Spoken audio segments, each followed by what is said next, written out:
اللهم من أحييته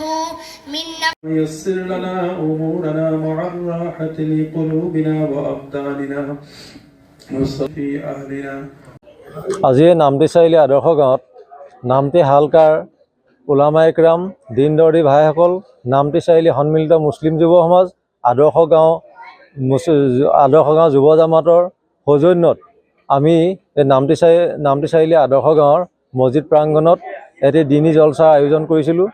আৰু এই অনুষ্ঠানটি আজি আমাৰ অন্তিম সময়ত আমি সফল ৰূপায়ণ হৈছোঁ বুলি ভাবিছোঁ, সফল ৰূপায়ণ কৰিব পাৰিছোঁ বুলি ভাবিছোঁ। যিহেতু অনুষ্ঠানৰ লক্ষ্য আছিলে যে আমাৰ উঠি অহা কণ ছাত্ৰ ছাত্ৰীসকলক দিনৰ শিক্ষাৰ লগতে ধৰ্মীয় শিক্ষাৰ লগতে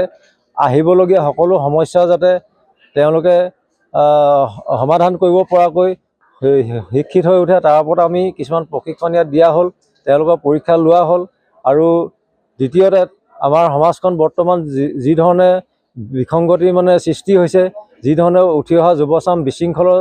বিশৃংখলৰ দিশে আগবাঢ়ি গৈছে, অন্যান্য ড্ৰাগছৰ পৰা আৰম্ভ কৰি বিভিন্ন মাদক দ্ৰব্য সেৱন কৰিবলৈ লৈছে, সেইখিনি যাতে নিৰ্মূল কৰিব পৰা যায় তাৰো শিক্ষা আজি এই অনুষ্ঠানটোত প্ৰদান কৰা হৈছে। আৰু আমাৰ সকলো ধৰ্মৰ জাতি বৰ্ণ নিৰ্বিশেষে আমি যাতে সকলো এক হৈ থাকিব পাৰোঁ, আমাৰ সকলোৰে মংগল যাতে কামনা হয়, সকলো ধৰ্মৰ জাতি বৰ্ণ নিৰ্বিশেষে সকলো যাতে আমি এক হৈ থকাৰ উপৰিও আমাৰ দেশখন আমাৰ ৰাজ্যখন আমি যাতে সকলোৱে এক কৰি ৰাখিব পাৰোঁ তাৰ ওপৰত আমি সকলোৱে আলোচনা কৰি আজি আমাৰ অনুষ্ঠানটো আমি ইয়াত অনুষ্ঠিত কৰিছোঁ। ইয়াৰ উপৰিও আগন্তুক হাইস্কুল শিক্ষান্ত পৰীক্ষা, উচ্চতৰ মাধ্যমিকৰ পৰীক্ষাৰ যিসকল ছাত্ৰ ছাত্ৰী অৱতীৰ্ণ হ'ব তেখেতসকলৰ সফলতাৰ কাৰণে আমি আজি ইয়াত সমূহীয়াভাৱে ৰাজহুৱা দুৱাও কৰিছোঁ। গতিকে এই অনুষ্ঠানটিত আমি যি ধৰণে আমি সকলো এক হৈ পেলাই অনুষ্ঠিত কৰিলোঁ, ইয়াৰ বাবে আমি সকলোকে যি ধৰণে সহায় কৰিলে আমাক সকলোকে আমি শলাই আগবঢ়াইছোঁ। আৰু বিশেষকৈ বিশ্ব শান্তিৰ বাবে আজি আমাৰ ইয়াত অনুষ্ঠানটোত সমূহীয়াভাৱে দুৱা প্ৰাৰ্থনা কৰা হৈছে। ধন্যবাদ। আজি নামটি চাৰিআলি আদৰ্শ গাঁৱত নামটি হালকাৰ উলামা ইকৰাম দিন দৰ্দী ভাইসকল নামটি চাৰিআলি সন্মিলিত মুছলিম যুৱ সমাজ আদৰ্শ গাঁও যুৱ জামাতৰ সৌজন্যত আমি এই নামটি চাৰিআলি আদৰ্শ গাঁৱৰ মছজিদ প্ৰাংগণত এটি দিনী জলসাৰ আয়োজন কৰিছিলোঁ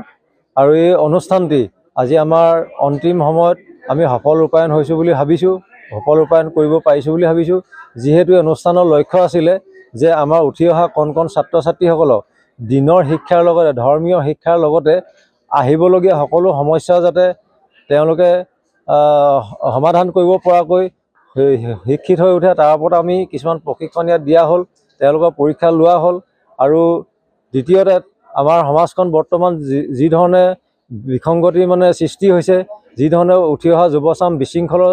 বিশৃংখলৰ দিশে আগবাঢ়ি গৈছে, অন্যান্য ড্ৰাগছৰ পৰা আৰম্ভ কৰি বিভিন্ন মাদক দ্ৰব্য সেৱন কৰিবলৈ লৈছে, সেইখিনি যাতে নিৰ্মূল কৰিব পৰা যায় তাৰো শিক্ষা আজি এই অনুষ্ঠানটোত প্ৰদান কৰা হৈছে। আৰু আমাৰ সকলো ধৰ্মৰ জাতি বৰ্ণ নিৰ্বিশেষে আমি যাতে সকলো এক হৈ থাকিব পাৰোঁ, আমাৰ সকলোৰে মংগল যাতে কামনা হয়, সকলো ধৰ্মৰ জাতি বৰ্ণ নিৰ্বিশেষে সকলো যাতে আমি এক হৈ থকাৰ উপৰিও আমাৰ দেশখন আমাৰ ৰাজ্যখন আমি যাতে সকলোৱে এক কৰি ৰাখিব পাৰোঁ তাৰ ওপৰত আমি সকলোৱে আলোচনা কৰি আজি আমাৰ অনুষ্ঠানটো আমি ইয়াত অনুষ্ঠিত কৰিছোঁ। ইয়াৰ উপৰিও আগন্তুক হাইস্কুল শিক্ষান্ত পৰীক্ষা, উচ্চতৰ মাধ্যমিকৰ পৰীক্ষাৰ যিসকল ছাত্ৰ ছাত্ৰী অৱতীৰ্ণ হ'ব তেখেতসকলৰ সফলতাৰ কাৰণে আমি আজি ইয়াত সমূহীয়াভাৱে ৰাজহুৱা দুৱাও কৰিছোঁ। গতিকে এই অনুষ্ঠানটিত আমি যি ধৰণে আমি সকলো এক হৈ পেলাই অনুষ্ঠিত কৰিলোঁ, ইয়াৰ বাবে আমি সকলোকে যি ধৰণে সহায় কৰিলে আমাক সকলোকে আমি শলাই আগবঢ়াইছোঁ। আৰু বিশেষকৈ বিশ্ব শান্তিৰ বাবে আজি আমাৰ ইয়াত অনুষ্ঠানটোত সমূহীয়াভাৱে দুৱা প্ৰাৰ্থনা কৰা হৈছে।